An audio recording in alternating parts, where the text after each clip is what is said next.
The ability to connect. It's the best part about being human.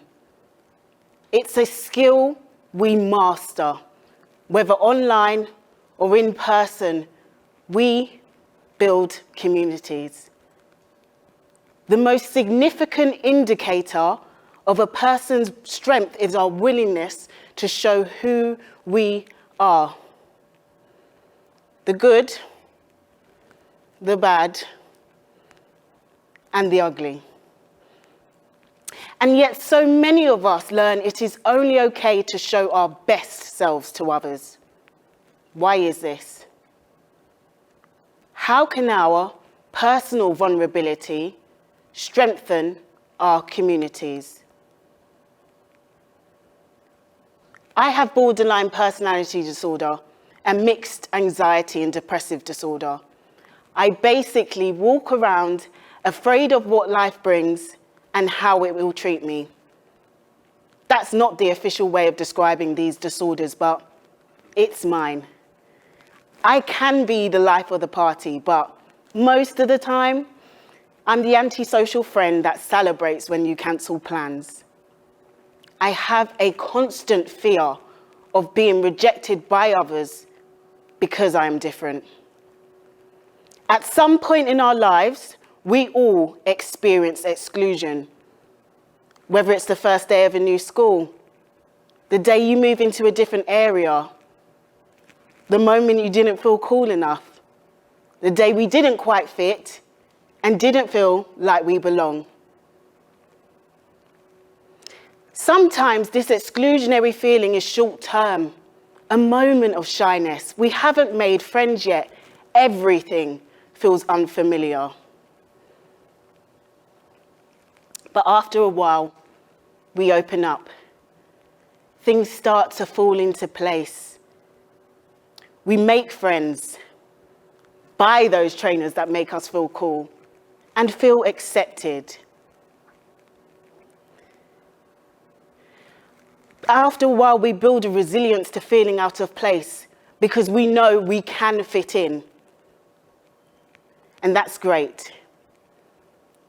For some of us, this exclusion is rooted in how our identities are perceived and treated.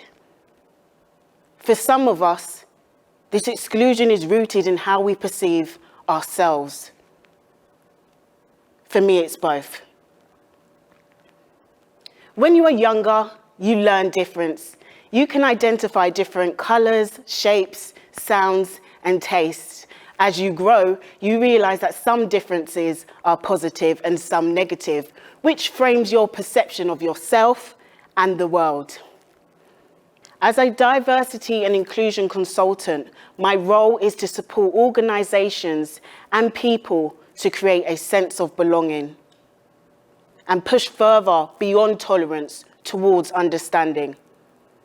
Until I started this work, I didn't truly appreciate the role vulnerability has in driving community progression and bridging solidarity. I used to feel the only way to fit in with the community was to mold myself into how others expected me to behave. I grew up with narratives placed on me, which made me validate my existence solely through my achievements. Be a strong Black woman. Remember, you must work twice as hard to be seen as half as good. Be a good Christian. Remember, we all sin and Jesus forgives us, but choose not to be gay. Be hardworking, but remember that you have to prioritize looking good. As a woman, you can't marry yourself. Be yourself, but we don't say or do that, not in our community. These narratives frame how we see ourselves and how we see the world. As a child, I started to realize life didn't treat everyone the same. When I was 6, my mum was a victim of domestic violence. We moved into a refuge in the suburbs on the outskirts of London. We lived in a large house with other families in similar situations. I shared a small bed with my sisters for months. I went from a diverse school with multiracial students to a school where I was the only black girl in my class. And that wasn't the big issue until I started to be bullied. I did not want to join a new school and talk about the fact that I was homeless, so I kept my emotions internalized. I was bullied for the size of my nose. I was told my skin was dirty. And when my mum used to braid my hair, I was told I looked like a horse. I started to hate being different. And I told my teacher, and she told me off. "We don't see color here," she said, but I did. And of course, we do. The erasure of my identities continued throughout high school. I chemically straightened my hair to look more professional. If you Google unprofessional hairstyles, the first few images you see are black hairstyles, afros. My hair in its natural state was deemed wrong. I started to feel more and more out of place, going to beauty shops and struggling to find makeup foundations in my skin tone. Even now, it's a struggle to feel catered for by mainstream shops. It wasn't only my race that began to confront me with erasure, but my sexual identity. I went to high school from 2004 to 2009, so I started just after Section 28 ended. Back in 1989, the newly introduced Section 28 effectively banned conversations about same-sex relationships in schools. The law was stopped in Scotland in 2000 and the rest of the United Kingdom in 2003. Just because a law is repealed doesn't eradicate the culture of intolerance it fed into. At school, I was not taught about anything other than heterosexual relationships. We had no LGBT networks. Being gay, bi, or trans was something we saw in the media. I knew it existed, but it was very much a taboo. I did not understand my own feelings. I just knew I felt attracted to people regardless of what their gender was. One of my friends came out. Her life was turned upside down. She was bullied, kicked out of the family home. Her family, like mine, were Jamaican. We were used to hearing homophobic language or in music blasted out at parties. It was normalized. I witnessed how hard she had it. And even though she was so brave, I couldn't come out. I pushed my feelings to the side, hoping they would go away, and hid who I was. Hiding my sexuality was a lot easier than hiding my race. When I attempted to come out, I was told I was attention-seeking and my sexuality was fetishized. When we do inclusion, we talk about people being their authentic selves. We talk about being honest, open, and genuine. But for bi people, the stereotypes about your sexual orientation mean that by being yourself, people actually assume that you're inauthentic, that you're naturally unfaithful. As a black, bi, working class woman, it's unremarkable I've grown up feeling like the odd one out. The issue with this is my sense of identity is weak, so I find it hard to openly share with others, which means my community has missed opportunities to learn from my experience. I was exhausted from having to navigate spaces with such cautiousness to not offend others by simply existing. I was exhausted from having to pretend to be the perfect daughter, sister, and colleague. I had a mental breakdown. I made multiple attempts to take my own life. I went through an era where I struggled to get out of bed, overfed myself to feel something, and couldn't find joy in anything. Netflix didn't need to ask me if I was still watching because I would be staring blankly at the moving images on the screen, not taking in anything anyway. On the occasions I was asked if I was okay, I would shrug, yeah. But my emotions would betray me and my eyes would well up. Like a running watercolors on an artist's canvas, tears would prick into my eyes and threaten to spill down my cheeks. My throat would seize up like it was in a vice grip and I would look away, swallow what felt like 1,000 knives and say, I'm all right. I was unwilling to be seen as weak in front of anyone. I didn't see the point in burdening others with my truths, so I suffered in silence, speaking only to medical professionals in times of ultimate desperation, whose favorite questions were, have you tried having a warm bath? In which I would answer, yes, but I really wanted to respond about thinking about drowning about the last time I was in one. Or another classic, when was the last time you exercised? As if a lower BMI would heal my childhood trauma. Or, do you think we should increase the dosage of your medication?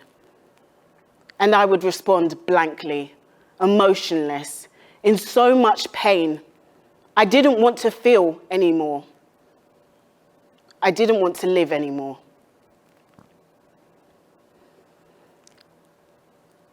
This period of loneliness continued until I met someone else who was willing to be vulnerable.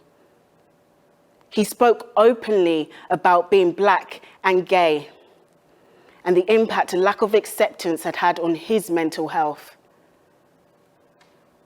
His bravery ignited a truth inside of me.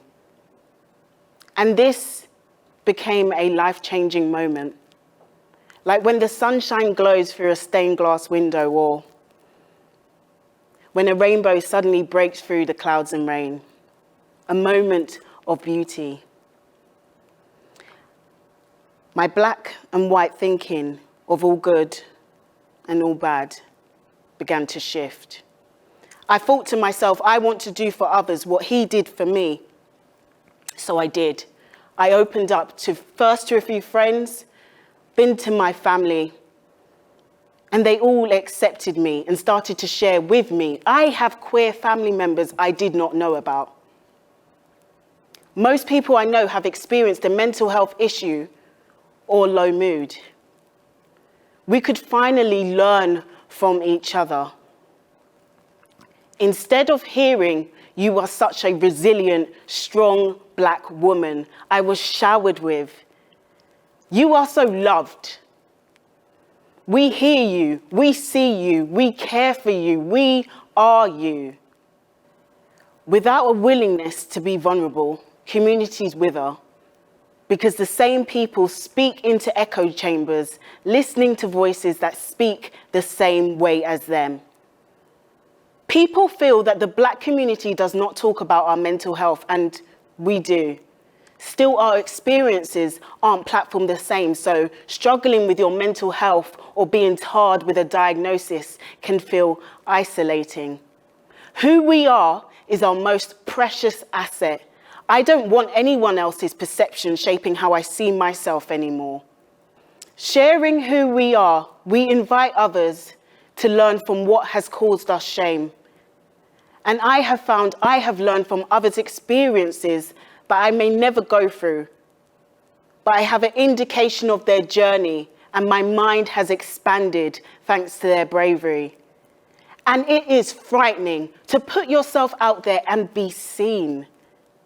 The definition of vulnerability in Latin is to wound. We see vulnerability as a negative term.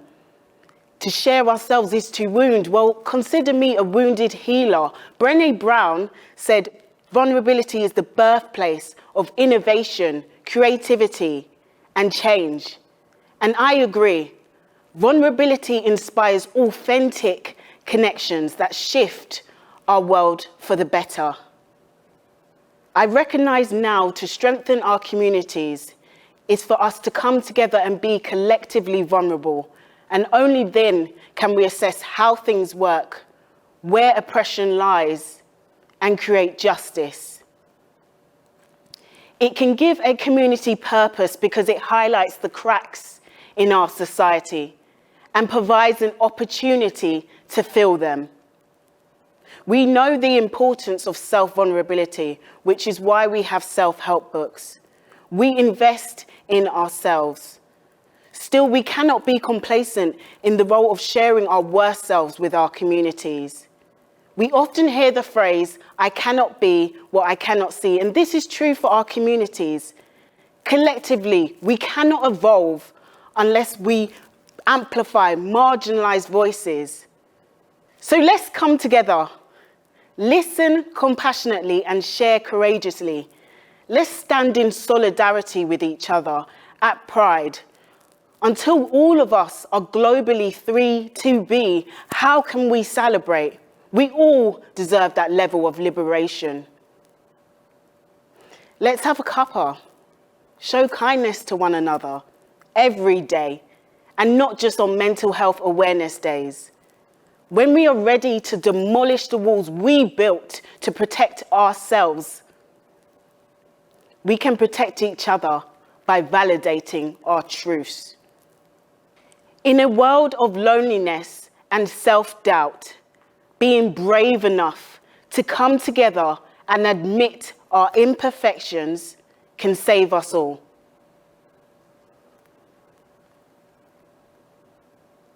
Thank you.